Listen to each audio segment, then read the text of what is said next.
From the television center of New York City, the Armstrong Cork Company, makers of fine floors and floor coverings, and hundreds of other products for home and industry, invite you to another live presentation in Armstrong Circle Theater.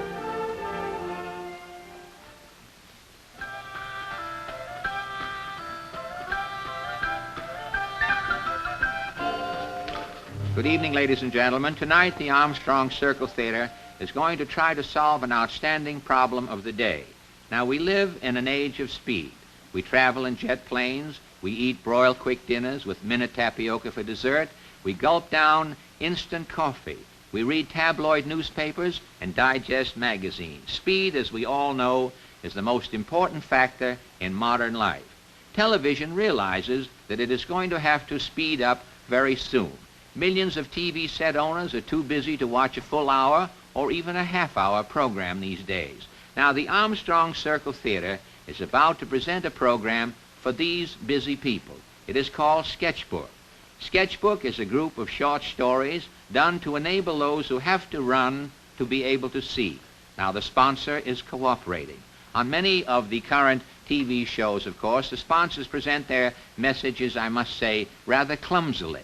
I saw a crime show the other night. At the finish of the crime show, the police had the murderer trapped in a dingy little hotel room, and the murderer knew that he was trapped, and he said in a dramatic moment, he said, "The jig is up, I'm going to cut my throat." And the commercial came in and said, "How are you fixed for blades?"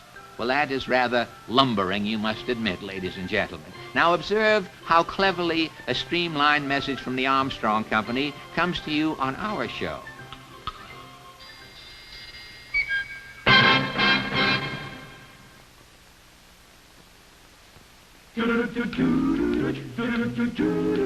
To brighten up your floors, put down a Quaker rug. To lighten cleaning chores, put down a Quaker rug. Designed for style and beauty, made for heavy duty. Always ask for an Armstrong Quaker rug.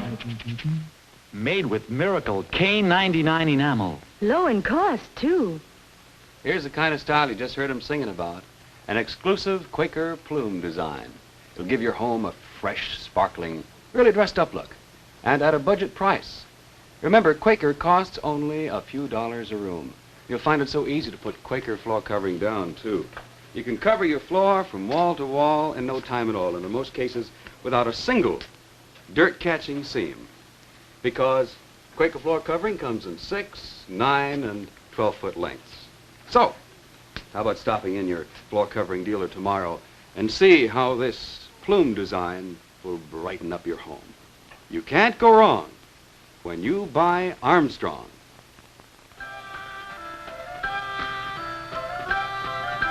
As I was saying, ladies and gentlemen, while life is speeding up, it is getting more and more standardized. We all drive the same cars, wear the same clothes, go to the same movies, watch the same TV shows. We even do the same things to aggravate each other.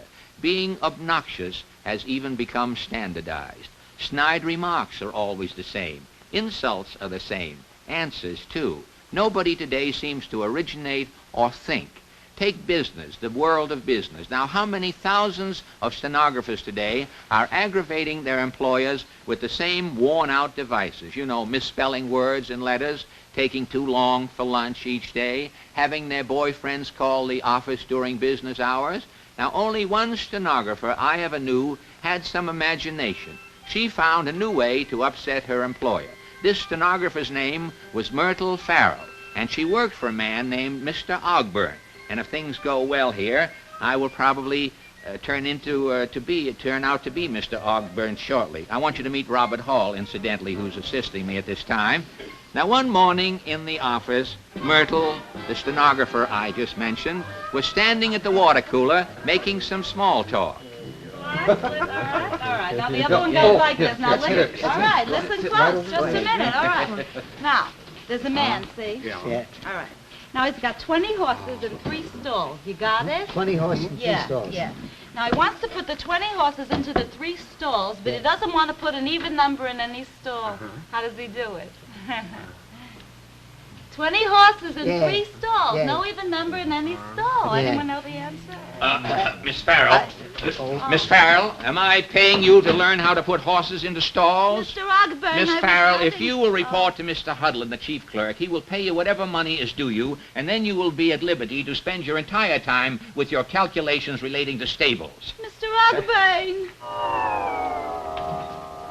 Well, that's Farrell girl. I just fired her. Oh, why fire her? She's very cute, competent. Well, she was telling riddles on the company's time. Riddles?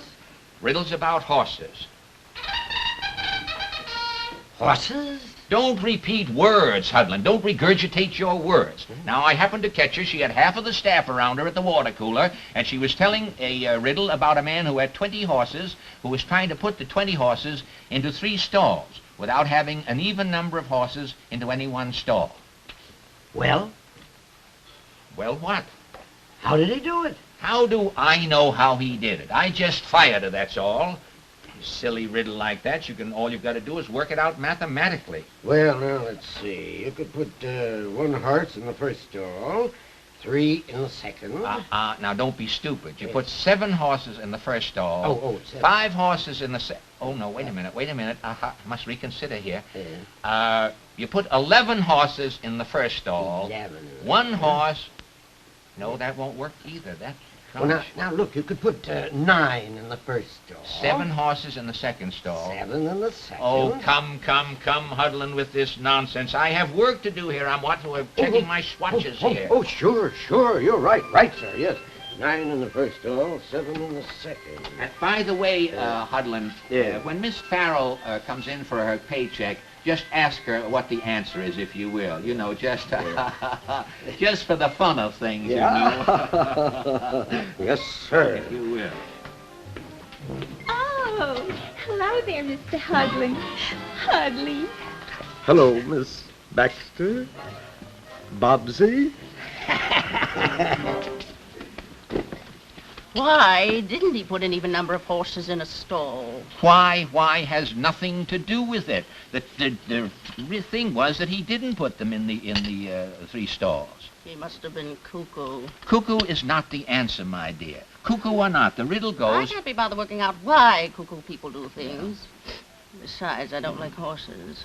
Finished your coffee? Yes, dear. Well, that's- Now, I must tell you, I'm no more interested in the answer of this riddle than you are, my dear. I was merely trying to explain to you how the office routine was upset today by this scatterbrained girl Well, with if her... you're not interested in it, forget about it.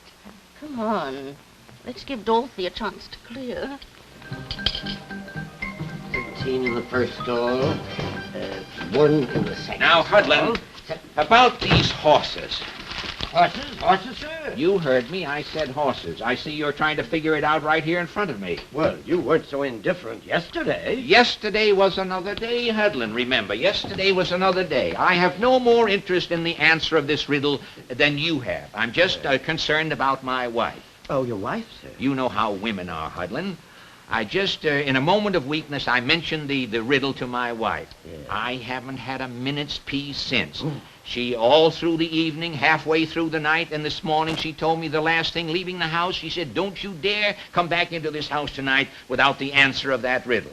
What do you think of that, Hudlin? Oh, just like a woman's, sir. Exactly. Yeah. Now, I tell you what you do. Yeah. You call up this Miss Farrell on the telephone, and we'll clear this thing up right now. Yes, sir. Once and for all. She hasn't got a telephone. How do you know that she doesn't have a telephone? I tried to call her last night. No phone. Well, everybody has telephones today. Everyone but Miss Farrell. Well, what are we going to do? We'd better take a taxi. All right, I'll get my hat. We'll clear this thing up, and then we can get back and get our minds on our own business here. Follow me, Hudlin.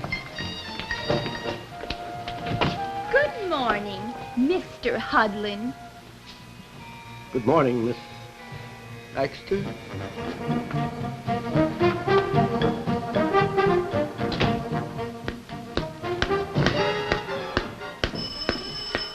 I'll get it, Mama.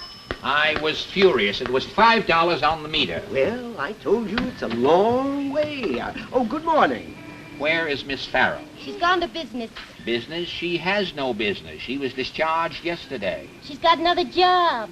Who's this wants to know? I happen to be Mr. Ogben, and I am here to ask Miss Farrell to come back to work for me. She wouldn't do it. She says you're nuts. Now, just a minute. Now, wait This- a minute. It just happens that your sister, she is your sister, isn't she? Yeah. Well, she gave a riddle out before she left, but she didn't give the answer. Now, for business reasons, we're very anxious to know the answer to this riddle. I mean, it's very important. What's the riddle? Well, listen, a man has 20 horses. He wants to put them in 3 stalls, but not an even number at any stall. Now, how does he do it? Why doesn't he want to put an even number? That's not the point. The answer, what is the answer? I give up. Hudlin, don't tell me we've come all the way out here to indulge you. Tell me, where is your sister asking riddles today? I don't know the number. Do you know where it is? Yeah. Well, come with us.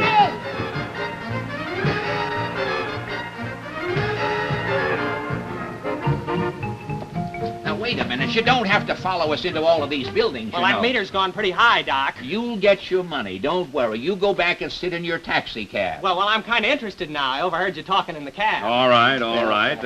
What are you people looking for? All this commotion. We're looking for a Miss Farrell. She started to work here this morning. Oh, yes. Well, Never she's mind. not here now. I gave her a half hour off. Never mind that. Do you like riddles? Riddles? You know, riddles. Questions with answers. Oh, yes. Have you heard the one about the difference between the cow with the crooked horn? Awfully good. Have you heard the one about the man who had 20 horses, and he's trying to put the 20 horses into 3 stalls without putting an even number of horses into any one stall? How does he do it? 7 horses in each stall. Oh, that's 21. No. I give up. When will Miss Farrell be back? What's the answer? I don't know the answer, and he doesn't know the answer, too. You mean you've asked me a riddle and there's no answer? When will Miss Farrell be back? She's gone to the place where she used to work to pick up some things. I Where don't she know. used to work. That's our office, 20 Hudlin. horses Come on. with 3 stalls. Wait a minute. I'm coming with you.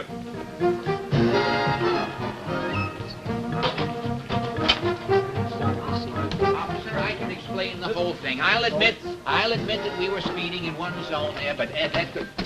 Miss Farrell. I never took a thing, believe me. I never took a thing. I'm honest and all I'm taking is what belongs to me, please. Miss Farrell, that's the father's... I won't say a thing until I see a lawyer. Now, please, Miss Farrell, just listen. I You'll demand understand. a lawyer. I got a right to see a lawyer before I say a thing, and you can't bully me. Look, will you speak to her? Tell her we don't want to make any trouble. Myrtle, for they her. only want you to tell them the answer to the riddle. That's all the answer. There is a riddle. No, I ain't no mood for riddles. She can't do it. Listen, a man has 20 horses, and he wants to put them in 3 stalls without putting an even number of horses into any one stall. Now, how does he do it?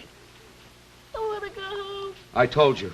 She can't do it. If you say that once Well, more... she didn't. She puts 3 in the first stall. And you shut up! Oh, pardon me. No, officer, I didn't- tried that. You got Why don't you wait and ask the girl? She knows the answer. Why don't you wait? Please, compose yourself, Miss Farrell, please. My boyfriend Artie told it to me. I don't care who told it to you. What is the answer? Get this down, Hudlin. Yes, Miss Farrell. Put 1 horse in the first stall. Yes, And you put 19 in the second. yes. And the 3rd stall? You don't put any in the third.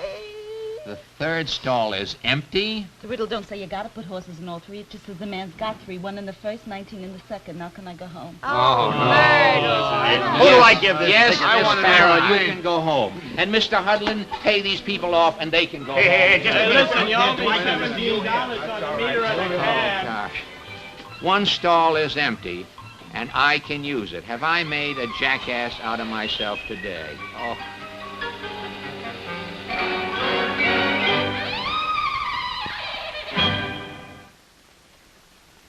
Tonight is the beginning of something quite special, we feel, a kind of open house all over the country. During the next few weeks, we plan on visiting many homes, outstanding homes from coast to coast, each planned with the very latest concept of modern living in mind. Tonight, our hosts are Mr. and Mrs. Tench of Nutley, New Jersey. We took some snapshots for you, and we're going to enlarge them on this screen over here so that you can see them better. Here, an Armstrong inlaid linoleum floor and our exclusive spatter design leads through the entrance hall into their historic 200-year-old home. You see, even though Mrs. Tench favors period furniture, she wanted a modern floor. What with frequent entertaining and 8 grandchildren romping through the house on weekends, she needs a floor that's as easy to care for as it is good-looking. Armstrong's spatter blends so perfectly with early American. And notice how the flooring flows right on through into her dining room and then into her kitchen. And Armstrong linoleum is perfect, too, for the most modern setting. Mary and Louis Burgess designed their new San Fernando Valley home in California for today's easy, relaxed living. And they began their planning with Armstrong linoleum floors. And they chose the popular tile effect called color tone for their family room. And in keeping with today's decorating trends, Armstrong color tone is carried right on through into the kitchen to give a greater feeling of space. Now, these are just 2 examples of why Armstrong linoleum is the favorite floor in more and more homes nowadays.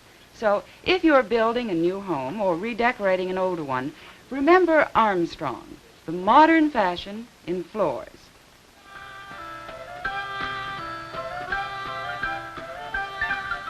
And now back to the second act of Fred Allen's Sketchbook on the Armstrong Circle Theater. The most long-suffering individual in our modern society, of course, is the bartender, the only psychiatrist who has no couch. The bartender listens to the same stories over and over and over again. His hecklers annoy him with the same trite antics down through the alcoholic years. Recently, however, bartenders of the world have started to take hope. A tavern patron showed up with something new to exasperate a bartender. Now, as I heard the story, it was a quiet day in a certain tavern.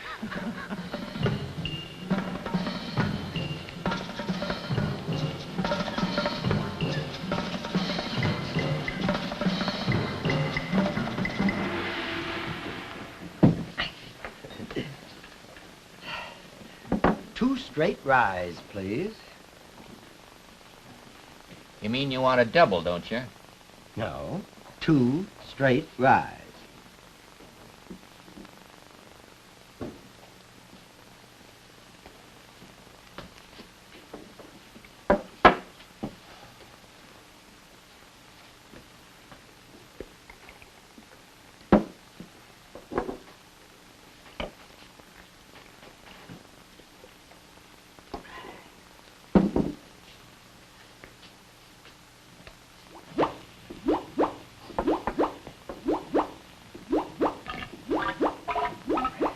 Not funny. I beg your pardon? Not funny.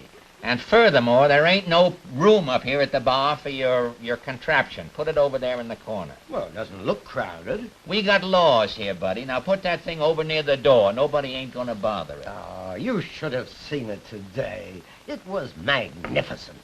Today was the last day of the chess tournament. Imagine it.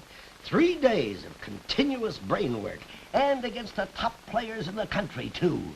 It ended by backing its opponent's king into a corner. Oh, wait a minute. Then I got the things to sudden do. capture of a knight, the neutralization of a bishop, and it was all over.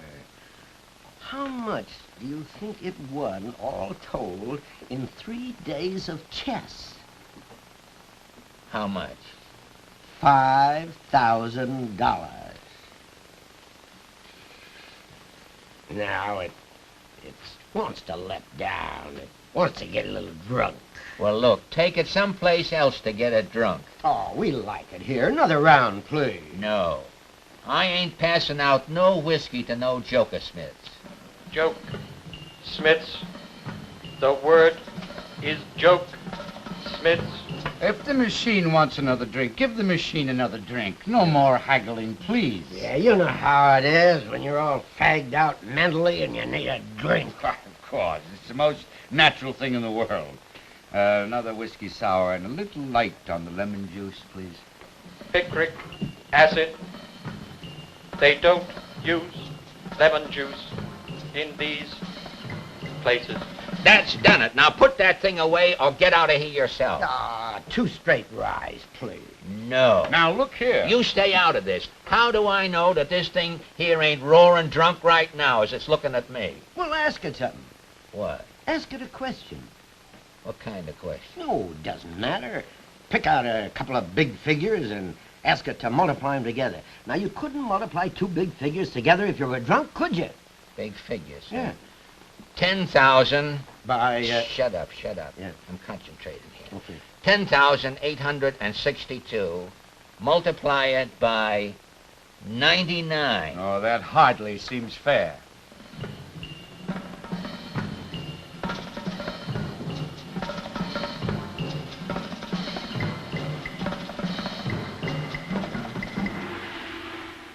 $1,075,338. 1,010,852, 99, 833,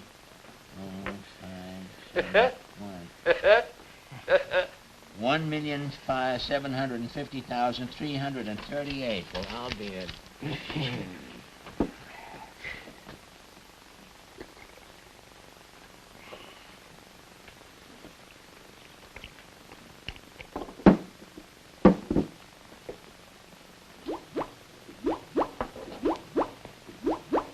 That'll be $1.80, Mac. Here, my good man. There you are. We thank you. Oh, not at all. Would you and your friend care to join me for a drink in a nice place? It suits me fine.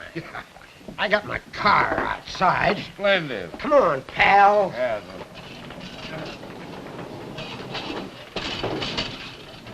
He's got his car outside. Well, ain't that nice? Yeah, nice as can be. A Jaguar. And which one of the three of them do you think is doing the driving? Oh, no.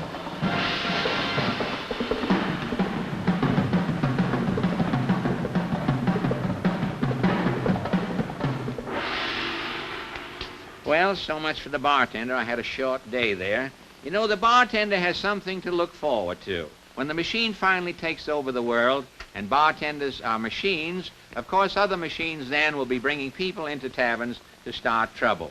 The largest group, of course, resigned to its standardized fate, is the husband and the, take the Sammy K off me here, is the standardized fate is the husband and wife contingent.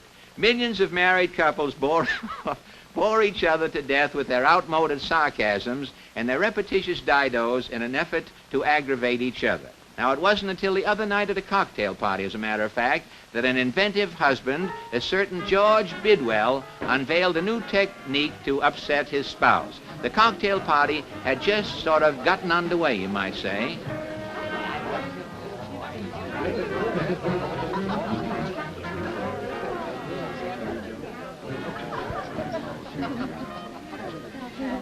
That I'm the last person in the world to insist on long periods of mourning. But I do think there's a slight difference between not wearing black and dyeing your hair blonde the very day after the funeral. And now she's behaving disgracefully, absolutely disgracefully. Where did she find that phony bed anyway? You must have misunderstood what I just said. I'm married. I know. I heard you. I simply wanted to know how married. Very married. Oh.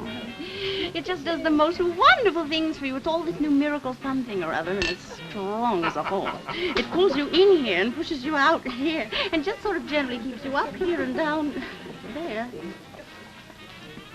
What are you doing, George? What's the matter with you? Oh, I was holding my breath. Well, please don't do it. George! Hmm? Will you please stop that? I don't see how it bothers you. I'm just, can't I breathe? You can breathe without holding your breath like a goop. Like a goop, always like a goop. Can't you find another word?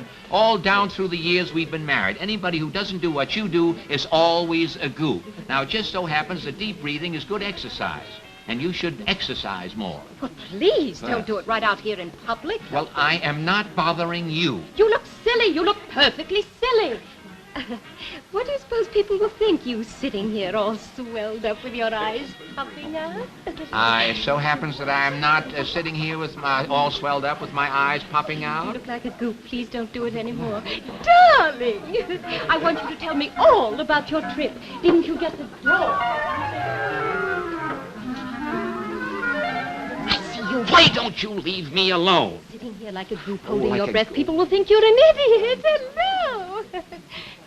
I'm warning you, George. If you don't stop blowing up like a grampus, I'm going to leave. Well, I'll blow up. So I said to him, there's nothing personal in it, Walter. It's a matter of principle. You say you're right, and I know I'm right. So either you see it my way, or we'll have to break up the old team. Right, and what happened?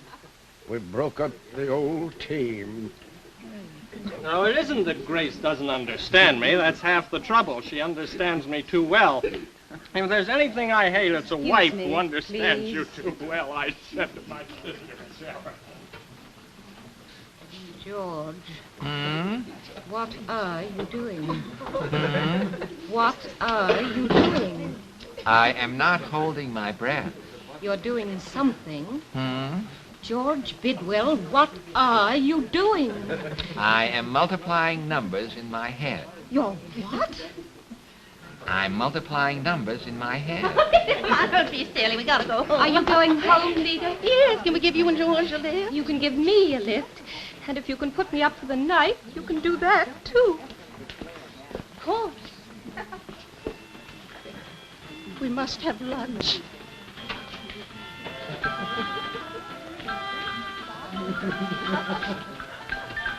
One, 2, 3, 4, 5, 6, 7, 8, 9, 10. Say, that wasn't bad for a first try. Let me see. 1, 2, 3, 4, 5. Oh, are you married? Very married. George, I'm waiting. 6, 7, 8, 9, 10.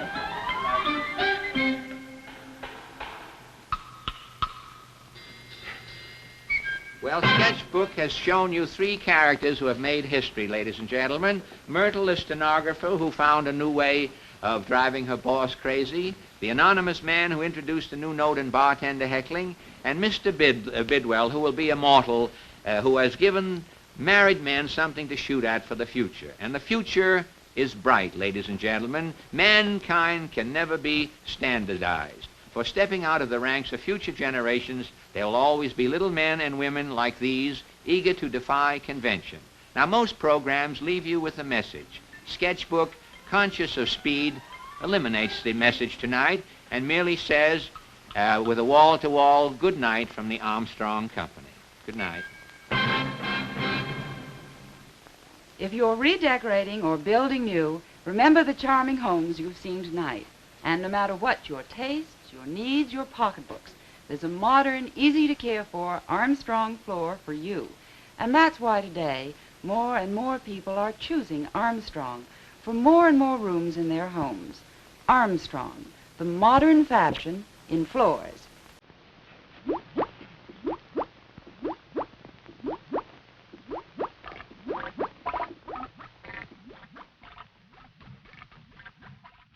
"20 Horses" through the courtesy of Paramount Pictures, producers of White Christmas, currently at the nation's theaters.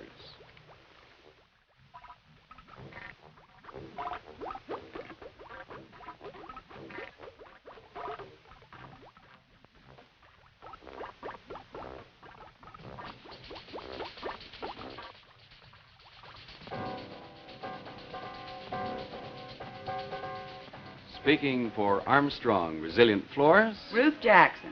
And for low-cost Armstrong Quaker rugs, Sandy Becker. Good night.